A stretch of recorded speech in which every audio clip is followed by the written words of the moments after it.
Toward the end of the 19th century and into the early 20th, the Darwinian idea fell on some very rough times. What was the problem? Much has been made of the social and religious critiques of Darwinism during this time. Those were quite real, but they were a sideshow, arising mostly from internecine conflicts within the Anglican Church. It was from scientists that Darwinism's real troubles came. By the 1920s, the Darwinian idea was pretty much a dead letter, and scientific developments were the cause. This was the so-called crisis of Darwinism. There's an interesting narrative that has been built up around the crisis of Darwinism, and here it is, in a nutshell. In the 1920s, the Darwinian idea was rescued by a brilliant trio of scientists who developed a new mathematical theory for the genetics of natural selection. This is called Neo-Darwinism. The narrative is partly true. The mathematical theory of natural selection was a brilliant intellectual achievement, and I'll be talking more about it momentarily. But the narrative also has a propagandistic tinge, which is intended to convey that this new theory resolved the crisis of Darwinism. Excelsior! This air of triumphalism has buoyed Darwinism to become the dominant, and some would say domineering, narrative for evolutionary biology that it is presently. Well, not so fast. Neo-Darwinism didn't resolve the crisis of Darwinism. It deepened it. Neo-Darwinism just papered it over, and that's what I'd like to explore here.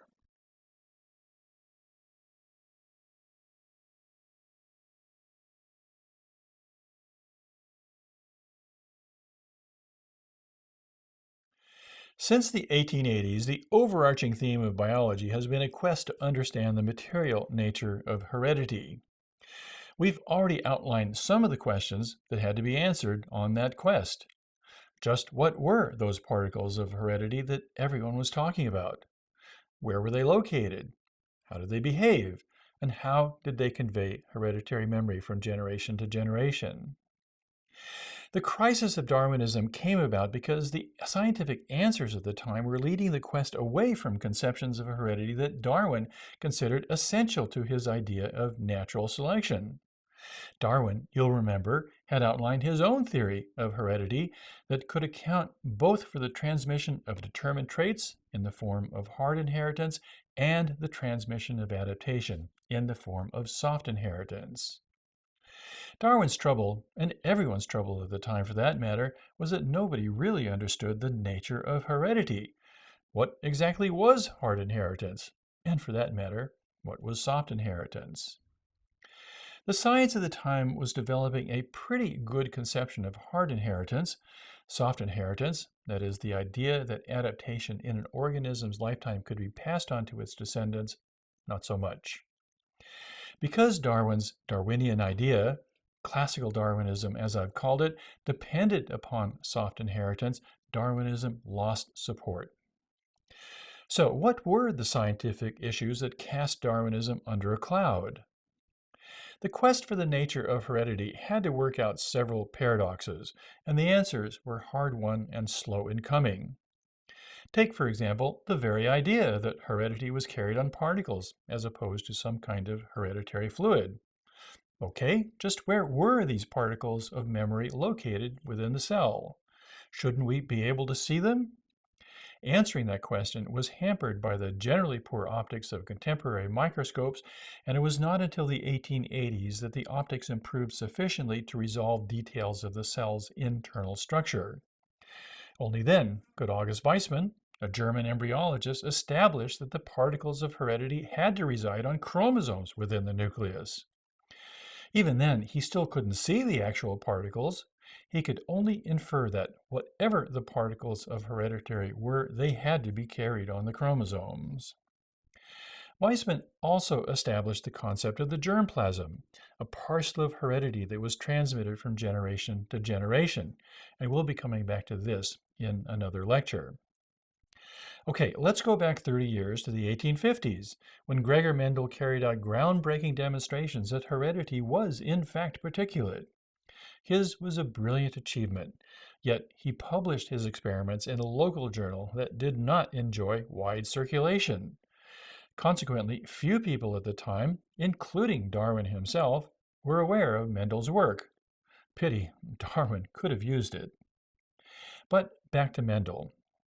He demonstrated the particulate nature of heredity through breeding experiments on peas. Let's take one trait, the color of the peas in a pod. Mendel knew peas came in two colors, green and yellow. Peas could be bred for one color or the other. Pea color was a heritable trait. Mendel showed through careful control of breeding that when the pea plants produced peas themselves, both particles of inheritance, yellow and green, would be carried unchanged into the next generation. Even if no peas in that generation were yellow, the hereditary particle for yellow color was still there, even if it was screened from appearing in the plant. Mendel knew this because the yellow color would appear again, unchanged in the subsequent generations, along with the green-colored peas. This meant that the traits were carried on particles, one for green peas and the other for yellow peas.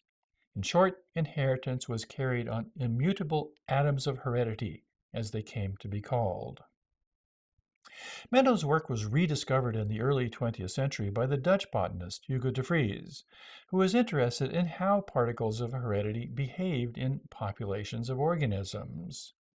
Among the distinctions of this period was the first coining of the word gene. Darwinism's death blow came from the American geneticist Thomas Hunt Morgan, who took the search for hard inheritance farther, and here was Morgan's starting point. The Mendelian gene, as the particle of hard inheritance was now known, was considered immutable, that atom of heredity. Weismann had demonstrated that the gene had to be carried on the chromosome, and Mendel had worked out the statistical rules that governed the transmission of genes from generation to generation. Morgan's big break came when it was discovered that genes were not immutable atoms of heredity after all. Rather, genes could mutate, that is, change form, and these could be inherited in a Mendelian fashion. In fruit flies, for example, the gene for eye color, which normally produces red eyes, could mutate to produce flies with white eyes. Through a series of brilliant experiments, Morgan showed that genes for particular traits, like eye color, could be mapped to particular spots on particular chromosomes. And mutated genes, such as for white eyes, likewise would map to the same spot on the same chromosome. This was brilliant work that earned Morgan the Nobel Prize. Morgan went on to outline a theory for evolution based solely upon hard inheritance, and he called his theory mutationism. The core of the mutationist idea was that evolution could only come about through mutations of genes, and let's illustrate with those flies again. How does one get from a red-eyed species to a hypothetical white-eyed species? The Darwinian and Lamarckian views were gradualist. Nature does not make jumps, as it was then phrased. This meant that the transition from red-eyed species to white-eyed species would have to be through a gradual change over many generations in the gene specifying eye color to a new white-eye gene. Morgan's mutationist logic said that the red-eye gene would be passed unchanged from generation to generation until a mutation converted the red-eye gene to a white-eye gene. Now, mutation is, by definition, an abrupt event, and if species were determined by their complements of genes, the logic would lead to the conclusion that nature does, in fact, make jumps. Mutationist theory has no place for adaptation. And why? Well, there's no place in there for soft inheritance. Because both Darwinism and Lamarckism rested on adaptation, and therefore soft inheritance, Morgan rejected both as credible theories for evolution. Natural selection, or any ideas about soft inheritance, could play no role in evolution. The only thing that mattered was mutation, and that was the logic that killed Darwinism dead. Morgan's principal argument here, and it's a valid one, was that hard inheritance was the only form of heredity that could be demonstrated experimentally and empirically. There was simply no evidence that could point to soft inheritance, its existence, or how it worked. And because the Darwinian idea depended upon soft inheritance, it could not be sustained as a credible theory of evolution.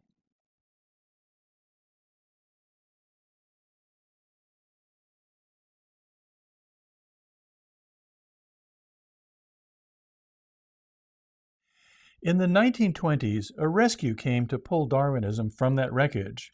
It came about, ironically, from advances in genetics, the very same weapon that had driven its crash. Darwinism's rescue came at the hands of these three men: Ronald Fisher, a British statistician; Sewell Wright, an American geneticist; and J.B.S. Haldane, one of those remarkable British polymaths that seem to ooze out of Cambridge and Oxford. Their lifeline consisted of a theoretical advance in population genetics, which was concerned with how genes moved about in breeding populations.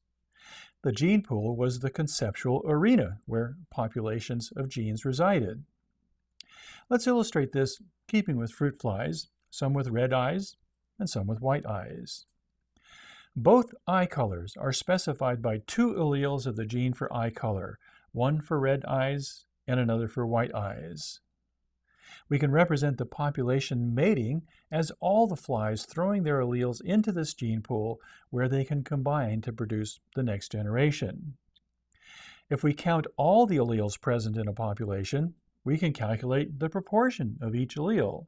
And just for the sake of argument, let's suppose that 75% of the alleles specify red eyes and 25% specify white eyes. After being shuffled around in the gene pool, the same proportions will emerge in the next generation. This constancy of proportion from generation to generation is known as the Hardy-Weinberg equilibrium. And the Hardy-Weinberg equilibrium is predictable from standard statistical theory combined with the rules for Mendelian inheritance. The Hardy-Weinberg equilibrium was another nail in Darwinism's coffin because it suggested that Darwin's notion of gradual change of organisms through natural selection just was not possible. There would be no gradual change through time, either in the gene-specified trait or in the representation of different alleles in a population. This is where Fisher, Wright, and Haldane come in. The statistical theory behind the Hardy-Weinberg equilibrium assumed complete randomness in mating. Every individual had an equal chance of mating with any other individual in the population. Fisher, Wright, and Haldane asked the obvious question: what if mating was not random? What if certain alleles made mating more likely than others?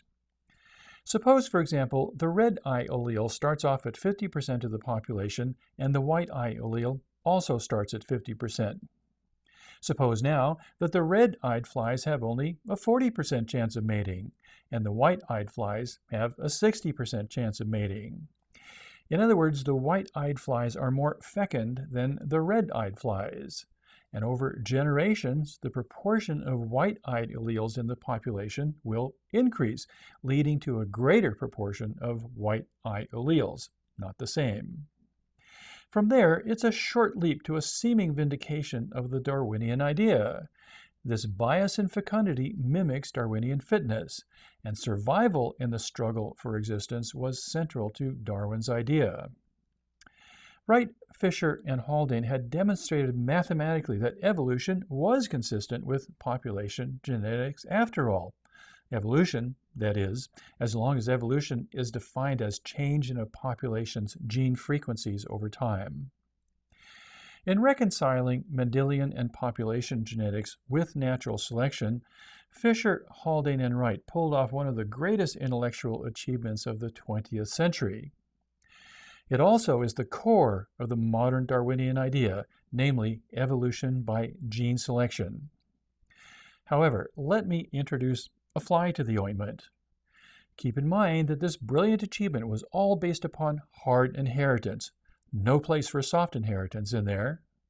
And furthermore, it reduced the organism, where adaptation takes place, we remind ourselves, to being an abstraction, a mere temporary carrier of genes. What could go wrong?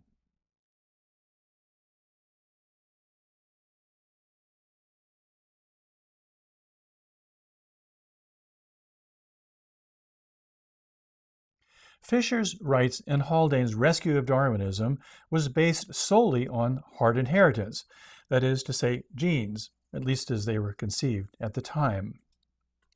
Modern Darwinism can be summed up in three doctrines: gene determinism, a red eye color gene determines red eye color in the fly; gene mutationism, a mutation specifies a new trait, such as a white eye color gene, which determines white eye color in the fly; and gene selectionism. In a population of genes, differences in fecundity, say between white eye genes and red eye genes, leads over many generations to a change in frequency of the different genes. Notice that there's no room for adaptation in there. Even the idea of the organism hangs on by just a thread. So let's ask an awkward question. Is neo-Darwinism Darwinism? Arguably not, which makes modern Darwinism problematic. Adaptation is a ubiquitous feature of life, after all. It was central to Darwin's own thinking. It really can't be ignored. So, modern Darwinism claims to explain adaptation. The trouble is that its explanation is incoherent. Let's go over the logic of the claim. In the language of gene determinism, adaptation is specified by apt function genes. Natural selection produces a convergence on adaptation by continued selection of apt function genes. Yet, adaptation is what's naturally selected. Apt function genes are themselves the product of natural selection. You can see the logical problem here. What is it that makes an allele an apt function allele? Well, it's those alleles that persist through the sorting filter of natural selection. Thus, apt function and adaptation are caught in a loop where adaptation and gene are both cause and effect. Natural selection selects apt function alleles. Apt function alleles are those that are naturally selected. This is a meaningless tautology, and it's why modern Darwinism has no coherent explanation for adaptation. I'll go farther. Neo-Darwinism, being in reality a form of Morgan's mutationism, is actually anti-Darwinian at its root. Well, that's a mess. Let's start to untangle it.